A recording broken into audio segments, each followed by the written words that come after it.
रामलला के विग्रह की प्राण प्रतिष्ठा हो चुकी है। पूरी दुनिया ने देखा सुंदर सलोने राम आज सबके सामने नजर आए। केवल राम का चेहरा और उनकी मूर्ति ही नहीं बल्कि उनके वस्त्र और उनके शस्त्र ये भी सभी को मोहित करने वाले थे। हमारे साथ मौजूद हैं मनीष त्रिपाठी, वो शख्स हैं जिन्होंने रामलला के वस्त्रों को डिजाइन किया है, उन्हें तैयार किया है। मनीष जी, कहाँ से प्रेरणा मिली आपको रामलला के वस्त्र डिजाइन करने की, और साथ ही साथ हमें यही बता दें कि आपका बैकग्राउंड अपना क्या है? देखिए, मुख्यतः मैं इसी अवध प्रांत का हूँ रहने वाला, और लेकिन स्कूली पढ़ाई मेरी सारी लखनऊ से हुई, और लखनऊ से पढ़ाई खत्म करने के बाद मैं 2005 से मैं दिल्ली में हूँ और निफ्ट से पढ़ाई करी अपनी। निफ्ट दिल्ली से मैं हूँ ग्रेजुएट, और पढ़ने के बाद अपना काम शुरू किया, और काम करते करते लगा कि कुछ अलग करना है, कुछ अनोखा करना है। उसकी खोज में मैं हमेशा से रहा। तो पढ़ते पढ़ते काम शुरू किया था, तो लगता था कि क्या करूँगा, कैसे करूँगा। तो ये एक तरीके से मन में कुछ अलग और कुछ अनोखा करने का एक जुनून था, और शायद उसके मद्देनज़र कुछ मैंने तमाम चीज़ों की डिज़ाइनिंग करी। मैंने बहुत अपना मेरा पर्सनल ब्रांड है अंतर्देशी, जिसके थ्रू मैं काफ़ी लोगों के लिए कपड़े, पर्सनल वार्डरोब्स बनाता हूँ। तमाम नामचीन स्पोर्ट्स पर्सन हो, चाहे वो पॉलिटिशियंस हो, चाहे वो इंडस्ट्रियलिस्ट हो, या फिर खेल जगत के लोग हैं। लेकिन हमेशा अभी कभी ना वो एक आत्मसंतुष्टि कभी नहीं मिली कि मैं अपने काम से, वो ठीक है एक जीवनी चल रही है और काम चल रहा था, लेकिन एक संतुष्टि जिसे कहते हैं, जो वो एक शायद उसकी खोज में मैं था। और पिछले तीन वर्ष पहले पूर्व मुझे सौभाग्य प्राप्त हुआ रामलला विराजमान के कपड़े डिज़ाइन करने का। माननीय योगी आदित्यनाथ जी ने यूपी खादी के थ्रू मुझे ये सौभाग्य प्राप्त हुआ कि मैं वस्त्र मैंने बनाए, जिसे माननीय योगी जी ने भगवान को अर्पित किए। उसके पहले भी भगवान के वस्त्र आप बना चुके हैं? जी हाँ, रामलला विराजमान। उसके बाद निफ्ट के सानिध्य में कई सारे काम किए हैं, जैसे अमरनाथ श्राइन के लिए भी हमने डिज़ाइन किया। मेरा प्रोजेक्ट है ध्वज प्रोजेक्ट, उस पर भी काम कर रहा हूँ मैं। तो मैं इस मद्देनज़र मैं ट्रस्ट से भी संपर्क में आया, और माननीय चंपत जी से मुलाकात हुई। उन्होंने मुझ पर भरोसा जताया, उनको मैंने अपने आइडियाज़, अपनी चीज़ें बताई, और उसके बाद लंबे एक क्या कहते हैं, एक जो भी इनकी चयन प्रक्रिया रही हो या जो भी चीज़ें रही हो, उसके तहत फिर मुझे काम करने का सौभाग्य प्राप्त हुआ। बस। तो ये जो रामलला की मूर्ति जिसको आज पूरे विश्व ने देखा, क्या आपको उसके मेजरमेंट्स बताए गए थे या मूर्ति भी आपने पहले देखी? ये बड़ा अच्छा सवाल पूछा आपने, क्योंकि ये बहुत भी पेचीदा चीज़ थी। क्योंकि मैं ये काम करना चाह रहा था, लेकिन मूर्ति के 3 मूर्तिकार थे, और 3 मूर्तिकारों में तीनों को मूर्तियाँ बनानी थी। उनको उनके मानक दिए गए थे, उनको फीड दिया गया था। जो मूर्ति बेस्ट, जिसका चयन होगा, उसी मूर्ति की पोशाक बननी थी। तो अब वो मूर्ति गोपनीय रखी गई थी, किसी को नहीं पता कि कौन सी मूर्ति है, क्या रूप है, प्रारूप है। इतना पता था कि 51 इंच की है।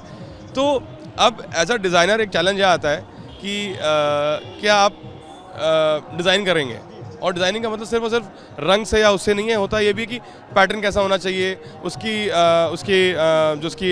अलाइनमेंट है, आपके शास्त्रों के साथ भी उसको देखना था कि वो उसके साथ भी मैच करता हो, खूबसूरत लगना चाहिए।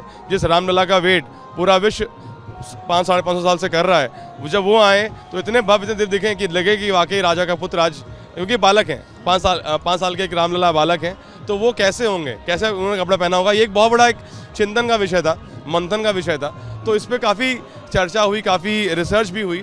तो हम लोगों ने काफ़ी कुछ खोजा, जांचा, और फिर पाया कि उसी के तहत फिर जब जो ये हम तो अपनी एक्सरसाइज कर रहे थे, लेकिन जब मूर्ति का विषय आता तो हर बार था कि मूर्ति तो है ही नहीं अभी, क्योंकि बन रही थी, वो भी समय कम था।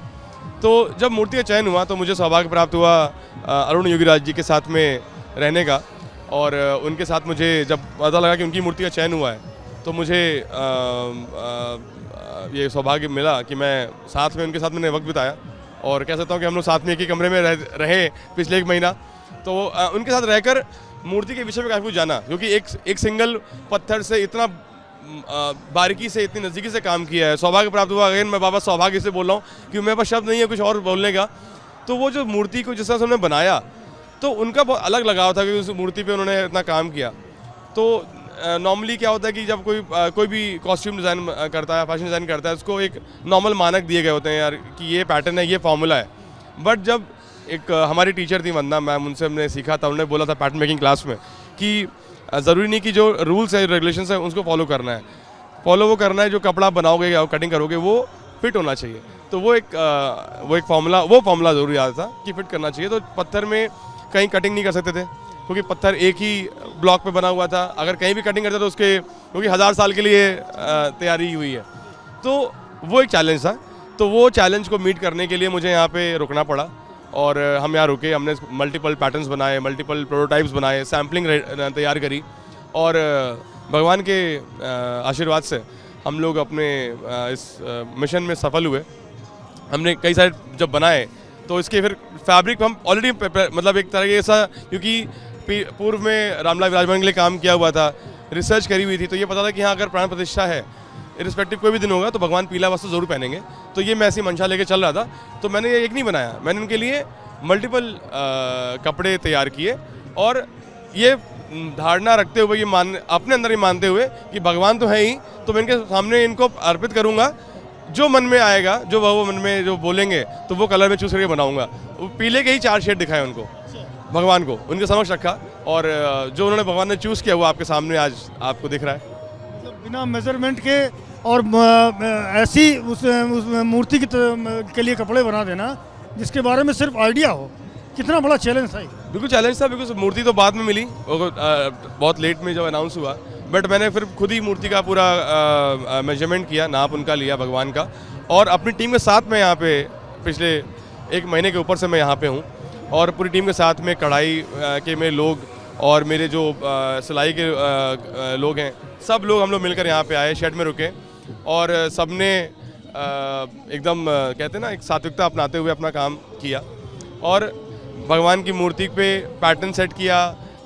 जो भी चीज़ हमने पढ़ी सीखी थी तो लगा कि धन्य हो गया कि जो पढ़ाई हमने करी थी, जो डिग्री हमने हासिल की थी निफ्ट दिल्ली से, उसका शायद हमें लगता है कि आज वो परिपूर्ण हुई। अब आगे जो काम कर रहे हैं एक बड़ी जिम्मेदारी और कुछ हो सकती है मिले, बट अब इससे बड़ा काम वो है कि राम के काम को फैलाना होगा या कुछ इसके थ्रू कुछ और ऐसा करना जिससे जन कल्याण हो सके या कुछ बड़ा काम कुछ किया जा सके। देखिए जीवनी के लिए हम काम कर रहे हैं, बना रहे थे, बट जो आप ये काम करने को सौभाग्य प्राप्त हुआ, ये एक ऐसी चीज़ मिल गई कि मुझे लगता है कि कुछ जिम्मेदारी कुछ बढ़ गई है। जी, एक सवाल मेरे मन में आता है कि एक आपने बहुत लोगों के कॉस्ट्यूम बनाया, बता रहे हैं कई क्रिकेटर्स हैं, कई फिल्म स्टार्स हैं, उनके आपने ड्रेस डिजाइन किए हैं।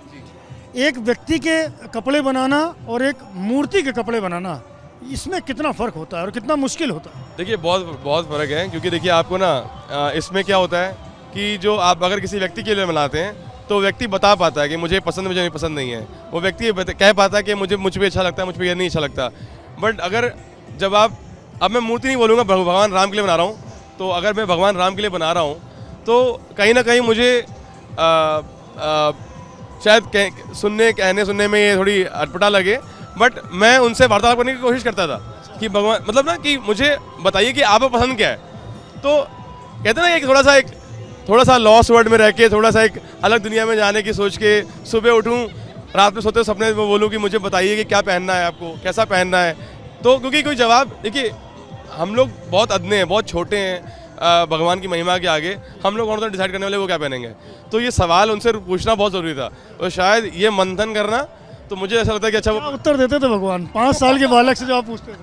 अब बालक थे तो बोलते थे कि भाई आप अगर अब वही है कि वो बालक है तो हम लोग, देखिए मेन मन में मंशा यही थी कि अगर राजा दशरथ होते और उनका बालक 5 साल का होता और अगर उन्होंने बुलाया होता, बोलते कि भाई आप ये काम करना जानते हैं, आप हमारे बालों को सुंदर सा बना के कपड़ा वस्त्र दीजिए और सुंदर लगने चाहिए। तो राजा का काम ये था बोलना कि अच्छा लगना चाहिए, सुंदर भव्य लगना चाहिए, दिव्य लगना चाहिए।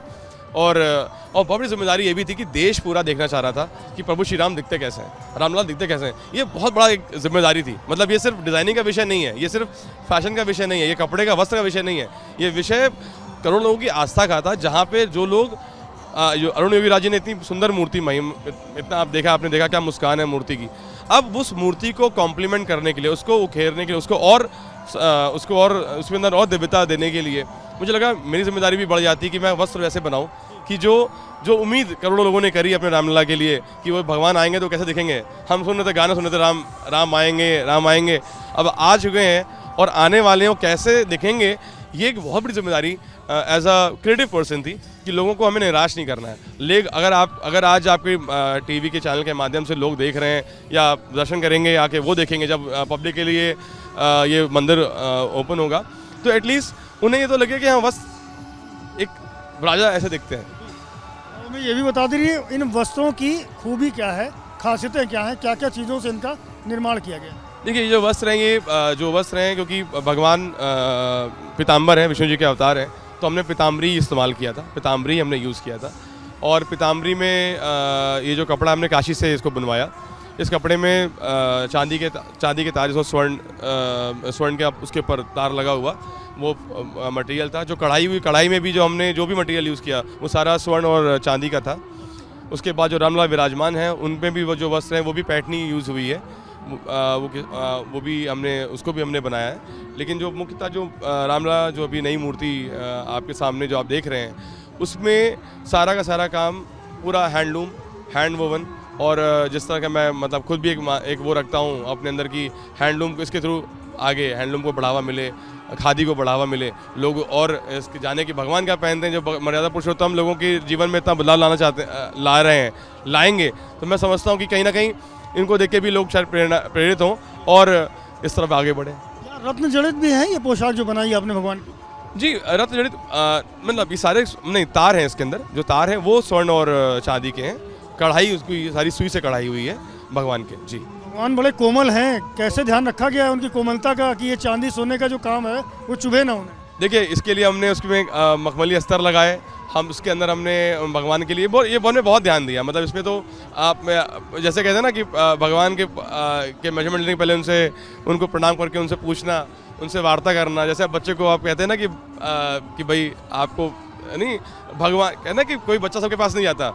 अगर मैं कहूँगा कि प्रभु श्री राम लला को मुझे सजाने का मौका मिला, मुझे इनके वस्त्र बनाने का मौका मिला, तो मैं इतना सौभाग्यशाली मैं अपने आप को मानता हूँ। मैं आपसे इसको मैं बयान नहीं कर सकता।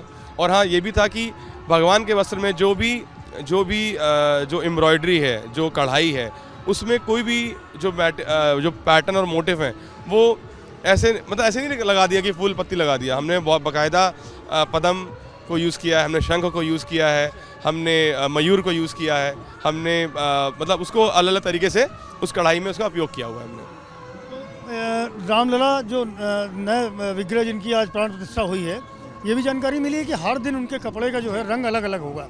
किस किस तरह के कपड़े पहनेंगे, कौन कौन से रंग होंगे, और क्या वो सारे कपड़े आपने डिजाइन किए बनाए? जी हाँ, अभी तो हमने इस हफ्ते का पूरा बना ही दिया हमने भगवान के लिए। तो उसमें हमने भगवान के लिए जैसे मुख्यतः क्या, मंडे को वो वाइट पहनते हैं, मंगल को लाल पहनते हैं, बुध को हरा पहनते हैं, बृहस्पतिवार को पीला पहनते हैं, शुक्रवार को क्रीम पहनते हैं, शनिवार को नीला पहनते हैं और संडे को पिंक पहनते हैं। लेकिन क्योंकि उत्सव का दिन था, भगवान पीताम्बर हैं, तो पीला ही वस्त्र उन्होंने पहना, तो हमने पीले और लाल के कॉम्बिनेशन में ये कपड़ा उनका वस्त्र तैयार किया है। और उसको मैं नाम दिया है शुभ वस्त्रम। जी, शुभ वस्त्रम। तो आज का दिन शुभ है इसलिए शुभ वस्त्रम। अच्छा, ये भी बता दें मुझे कि जो ये 60 ड्रेसेज आपने तैयार करके दी हैं, ये एक फ्रीक्वेंट टाइमिंग के बाद में इनको बदला भी जाएगा, फिर से नई ड्रेस तैयार करेंगे आप? अब देखिए, जैसा अब ट्रस्ट का आदेश रहेगा, बाकी जब तक मैं चाहूँगा मैं सौभाग्य मिलता रहा कि मैं बनाता रहूँ। और राजा राम है, महाराजा दशरथ के पुत्र हैं, तो कपड़ा तो कभी रिपीट नहीं करेंगे, तो कपड़ा तो रोज़ बनेगा ही बनेगा। अंतिम प्रश्न है कि अब जब राम सपने में आएंगे, आज प्राण प्रतिष्ठा हो गई है, तो क्या कहेंगे आपसे? अब तो मैं उनसे फीडबैक लूँगा, क्लाइंट से तो फीडबैक लेना पड़ता है, लेकिन अब भगवान से फीडबैक कैसे मिलेगा, इसके लिए आज जो सोने के पहले शायद ये विनती करके सोऊंगा। हो सकता है स्वप्न कुछ बताया हमें क्या उनका फीडबैक मिला, और फीडबैक तो मैं कहूँगा कि आपके माध्यम से और बाकी लोगों के माध्यम से थोड़ा बहुत मिल रहा है कि उन्हें कैसा लग रहा है। तो मैं समझता हूँ वो भी प्रभु की कुछ ना कुछ आपके थ्रू, किसी और के थ्रू, अगर किसी ने बोला कि अच्छा लगा भगवान पे, तो मैं उसको भगवान का ही फीडबैक मान रहा हूँ फिलहाल तो। बाकी बहुत शुक्रिया बात करने के लिए, और बहुत शुभकामनाएं आपको। तो मनीष त्रिपाठी से हम बात कर रहे थे, जिन्होंने बताया विस्तार से किस तरह से भगवान रामलला के जो उन्होंने वस्त्र डिज़ाइन किए हैं उनमें किन किन चीज़ों का ध्यान रखा गया है। सोने और चांदी के तारों से ये खूबसूरत वस्त्र तैयार किए गए हैं, जिसमें आज पूरे देश में ही नहीं बल्कि पूरे विश्व ने रामलला के दर्शन किए। कैमरामैन प्रेम सिंह के साथ संजय त्रिपाठी, ABP न्यूज़, अयोध्या।